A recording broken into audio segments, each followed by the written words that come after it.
Olá pessoal, tudo certo? Sou o professor Paulo de Língua Portuguesa e hoje aqui chegamos ao estudo, dentro do estudo de classe de palavras, de morfologia, chegamos ao estudo do verbo, tá bem?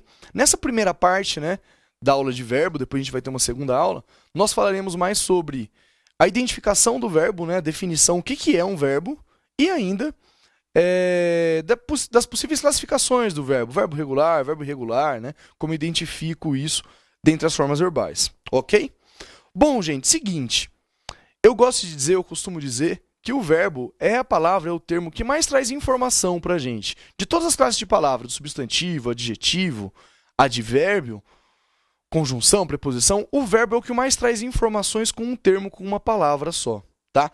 Por quê? Quando a gente pensa, por exemplo, no verbo, na forma verbal, que a gente vai analisar daqui a pouco, inclusive, cantaremos. Cantaremos. Quando eu uso só essa palavra, cantaremos, eu sei a relação de sentido, cantaremos. Se fala da ação, portanto, de cantar, de produzir som com a boca de maneira harmônica, melódica, enfim. Eu sei que essa ação acontecerá no futuro, porque cantaremos, isso ainda está por vir, isso não acontece no presente, nem aconteceu no passado. E ainda eu sei que quem vai praticar essa ação no futuro somos nós. Eu mais um grupo de pessoas, em que eu me incluo. Porque cantaremos, quem cantará, portanto, nós cantaremos, ok? Só com um termo eu tenho tudo isso. E por que o verbo propicia isso pra gente? Porque o verbo, pessoal, por definição, é uma palavra variável. O que isso quer dizer? Que apresenta, portanto, variação, ela não fica sempre da mesma forma. E a variação que ela apresenta é a variação de número. O que é variação de número, gente? Singular e plural. De pessoa, o que é variação de pessoa? Primeira, segunda ou terceira pessoa. Aí eu tenho primeira pessoa do singular, segunda pessoa do singular, terceira pessoa do singular. Primeira pessoa do plural, segunda pessoa do plural e terceira pessoa do plural. Lembrando, primeira pessoa do singular, eu. A primeira pessoa é quem enuncia, quem fala. Segunda pessoa do singular, com quem eu falo, a quem eu me dirijo. E a terceira pessoa, de quem eu falo. Ok? Aí a primeira do singular, eu. Primeira do plural, nós, eu e mais um grupo de pessoas. Segunda pessoa do singular, a quem eu me dirijo, o tu, ok? Ou vós, no plural. Tu, singular, me dirige a uma pessoa. Vós, a um grupo de pessoas, mais de uma pessoa. E ele ou eles, de quem eu falo, no singular ou no plural, tá? Ele ainda traz variação de modo. Temos 3 modos verbais, ok? Temos o indicativo, temos o subjuntivo e temos o imperativo. E tempo. Falemos aqui em 3 grandes tempos verbais, O tempo presente, o tempo passado e o tempo futuro. Há variações de futuro, há variações de passado, ok? Mas seriam 3 aí, basicamente. E essa palavra que apresenta variação de número, de pessoa, de modo e de tempo, essa palavra indica, pensando no sentido que o verbo pode trazer para a gente. Ação, ok, a prática que o sujeito traz ali. Estado, o que seria o estado? O estado do sujeito desse verbo, em que estado ele se encontra. Mudança de estado, ele está triste, ele ficou triste, Mudança de estado, portanto. Ou ainda fenômeno natural. Ventar, nevar, falar. Falar não. Ventar, nevar, amanhecer, ok? Fenômenos ligados à natureza, tá?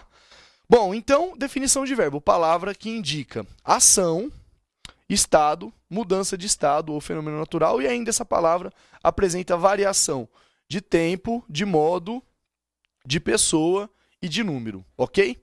Pessoal, falamos em 3 conjugações. Há 3 conjugações para a gente identificar os verbos. E como que eu encontro isso? Pela terminação do verbo, na sua forma infinitiva. Qual que é a forma infinitiva do verbo? É aquela forma em que eu não tenho temporalidade alguma, certo? Os verbos de primeira conjugação são os terminados em ar, andar, somar, tratar, falar, contar, ok? De segunda conjugação são verbos terminados em er, sofrer, doer, perder, beber, comer, ok? Dizendo ainda, vale ressaltar que o verbo pôr e suas variações, interpor, propor, também são de segunda conjugação, tá bem? Por conta lá da forma antiga, que era poer, ok? O esse e acabou caindo na forma verbal, E aí nós temos o por ainda de segunda conjugação. E de terceira conjugação, os verbos terminados em ir. mentir, fingir, sorrir, vir, intervir, enfim, certo? Ar, primeira conjugação, er, segunda, terceira conjugação, os verbos terminados em ir, ok? Bom, pensando agora, falando um pouquinho sobre a estrutura do verbo, né? Como a gente pode ali dissecar, desconstruir o verbo parte a parte dele. Todo verbo, gente, é formado ali por o seu radical, vogal temática, tema, enfim. Bom, o radical do verbo é a parte que traz a significação desse verbo. O contato dele, gente, com o mundo externo, com o mundo exterior, com o mundo real, vamos dizer assim, né? Extratextual. Como assim, professor? Por exemplo, ó, quando eu falo do verbo matar, a terminação dele é de primeira conjugação, terminado em ar, certo? O verbo socorrer, segunda conjugação, er. Verbo sentir, terceira conjugação, terminado em ir. Como a gente identifica a diferença de sentido dos três? É por conta do radical, certo? É a parte do verbo em que se expressa o significado dele, o contato dele com o mundo exterior. Matar, por exemplo, esse M-A-T é que me indica o sentido do verbo, né? Tirar a vida, né? De um ser. Socorrer, né? Seria, portanto, esse S-O-C-O-R-R indica ajudar, auxiliar, certo? Alguém. Sentir, o S-E-N-T, diz respeito a uma ação, né? Interior, emocional, de ter contato, sofrer algum efeito, enfim, a partir do que fizeram para você, você sente alguma coisa, tá bem? Nesse caso, portanto, matar, socorrer, sentir, eu consigo identificar o sentido desses termos por essa parte aqui do verbo. Essa parte do verbo é chamada de radical. Como que a gente encontra o radical do verbo? Tiramos a terminação dele em ar, er ou ir. O que sobrar, o que ficar para a esquerda, é o radical, ok? Vogal temática, gente. O que é vogal temática? Nós temos os verbos de primeira conjugação terminados em ar. Segunda, er, terceira, ir. São justamente essas três vogais, tá bem? A vogal temática é a que indica a conjugação. A vogal temática dos verbos de primeira conjugação é o a. A vogal temática dos verbos de segunda conjugação, o e. E a vogal temática dos verbos de terceira conjugação é a vogal i, ok? Bom, tema, gente. O tema do verbo é formado pelo radical mais vogal temática, tá?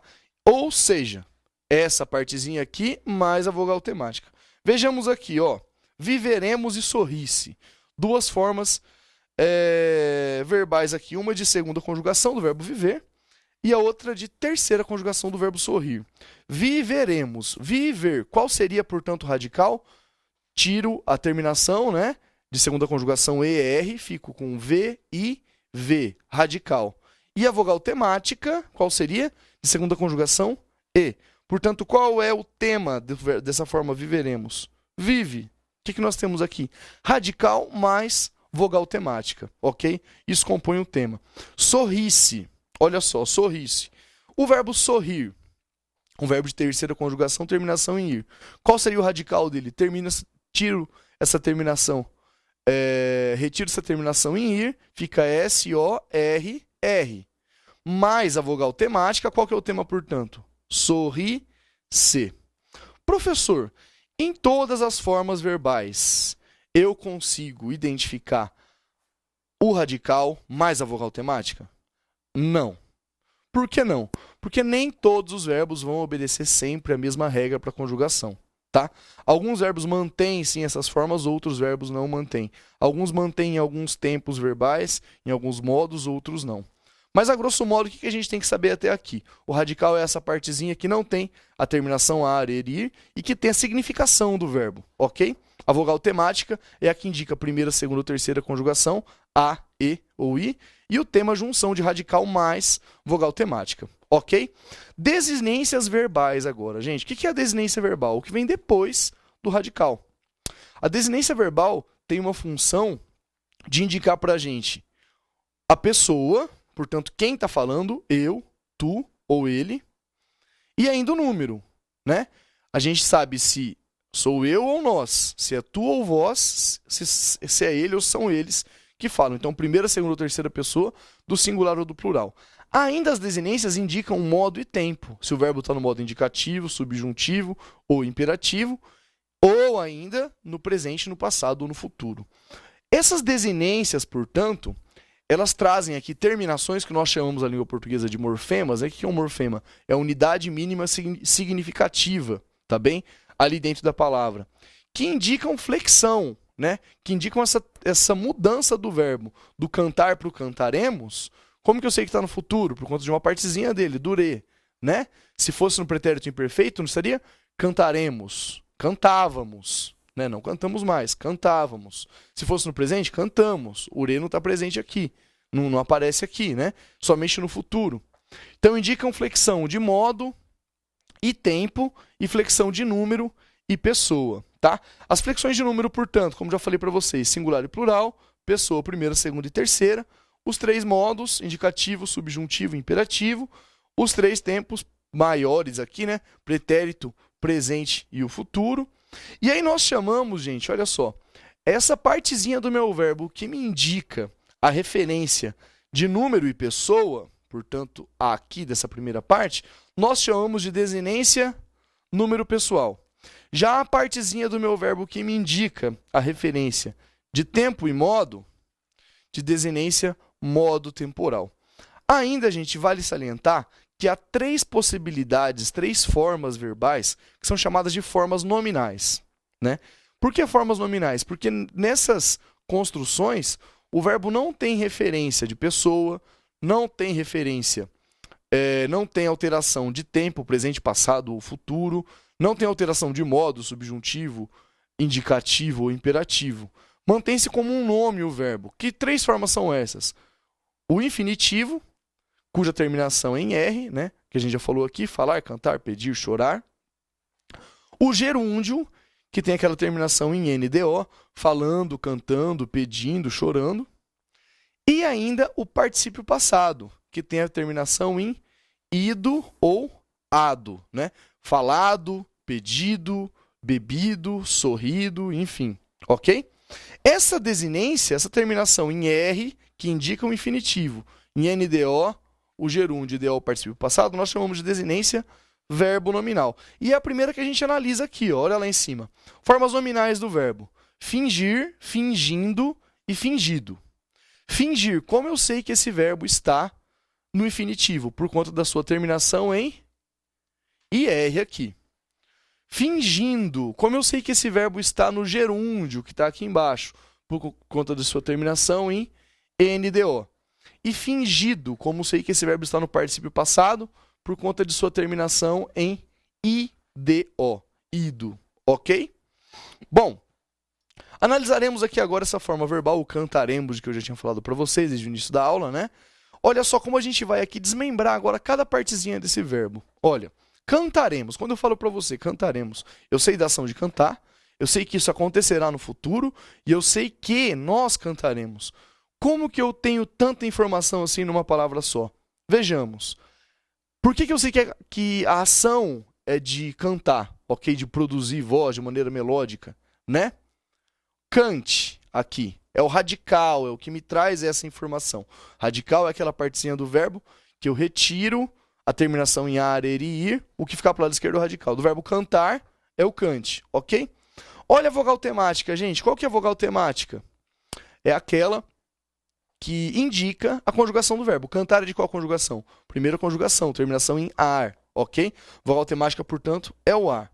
Agora, cantaremos. Como eu sei que essa ação vai acontecer no futuro? Por que eu sei disso? Por conta desse ire aqui, ó. Esse ire, cantaré, me indica que a ação acontecerá. Percebam que o re ele fica em toda a conjugação do futuro do presente, né? Eu cantarei, o R, perdão, eu cantarei, tu cantarás, ele cantará, nós cantaremos, vós cantareis, ok? Tá ali indicando o futuro, eles cantarão, tá bom? Essa desinência aqui é a desinência modo temporal, por quê? Eu indico o futuro dentro do indicativo, certo? Tempo é o futuro, o modo, o indicativo. E o mo, gente, indica quem praticará essa ação de cantar, né? Quem vai cantar se nós cantaremos? Nós cantaremos, certo? Porque o mos aqui, na terminação, é desinência número pessoal. Indica, portanto, a pessoa, primeira, e o número, no caso, plural. Nós, primeira pessoa do plural. Ali eu coloquei para vocês uma possibilidade de conjugação em que nós temos apenas a desinência número pessoal e não temos a desinência modo temporal. Olha só, o verbo beber no presente do indicativo. Eu tenho somente o radical, ok? O bebe ali, e depois só uma letra. Esse bebo indica o quê? A primeira pessoa do singular. Veja que ela está presente em outras formas também no do presente do indicativo, né? Eu bebo, eu falo, eu ando, eu sorrio, ok? Tu bebes. O que indica a segunda pessoa é o S. Aqui a gente já está falando, portanto, de vogal, temática, mais radical. Olha o tema ali, né? Ele bebe. Veja que aqui eu não tenho nenhuma, né? A gente fala que é um vazio ali, tanto de desinência número pessoal, quanto de desinência modo temporal. Nós bebemos, número pessoal indicando a primeira pessoa do plural. Vós bebeis, indicação, portanto, da segunda pessoa do plural. Eles bebem, o M aqui indica a terceira pessoa do plural.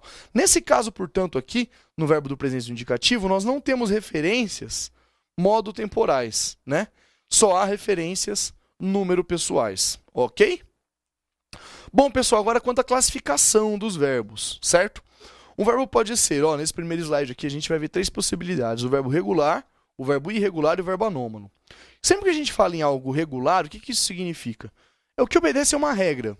Ok? Algo regular é que obedece a uma regra, que mantém uma regularidade, portanto.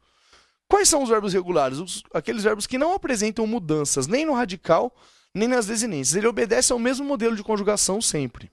Tá? Por exemplo, andar, beber, dividir. Esses verbos são regulares. Se eu pego lá a regrinha de conjugação do verbo andar, vai ser sempre igual. Não vai mudar nenhuma regra, nenhuma possibilidade, não há mudança no radical, não há mudança na desinência número pessoal, nem na desinência modo temporal, para um outro verbo de primeira conjugação também, como, por exemplo, o verbo falar, né? Pode ver, ó, eu ando, eu falo, eu andarei, eu falarei, eu andava, eu falava, nós andaremos, nós falaremos, enfim, todas as possibilidades ficam iguais, se eu falasse, se eu andasse. Esses verbos são verbos regulares, eles obedecem, portanto, né, a uma mesma regra. Assim como o beber e o dividir, só que aí o beber mantendo a conjugação de segunda pessoa e o dividir para terceira, ok? Já o verbo irregular, gente, se o regular obedece a uma regra, o irregular é o que não obedece a uma regra.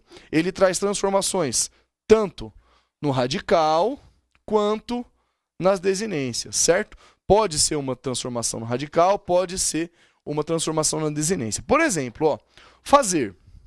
O verbo fazer na primeira pessoa do singular no presente do indicativo. Eu faço. Não. Faço não rola, professor. Tem uma alteração fonética aqui, né? Na fala, portanto, ó. Então, fazer, eu faço. Há uma alteração no radical. Vê que o o fica igualzinho ali, como as outras conjugações. A desinência modo temporal não alterou. Vamos pensar nos verbos de segunda conjugação. Beber, por exemplo, né? Beber, eu bebo. Mantenho o radical, só mudo ali, só coloco ali o ozinho, desinência número pessoal. Fazer, eu faço, não. Alteração no radical, o Z virou C cedilha, portanto, verbo irregular. Pretérito perfeito, gente. Fiz. Eu fiz, mudou completamente, cadê o radical? Só ficou o F dele. Né? O verbo se transformou completamente, ok?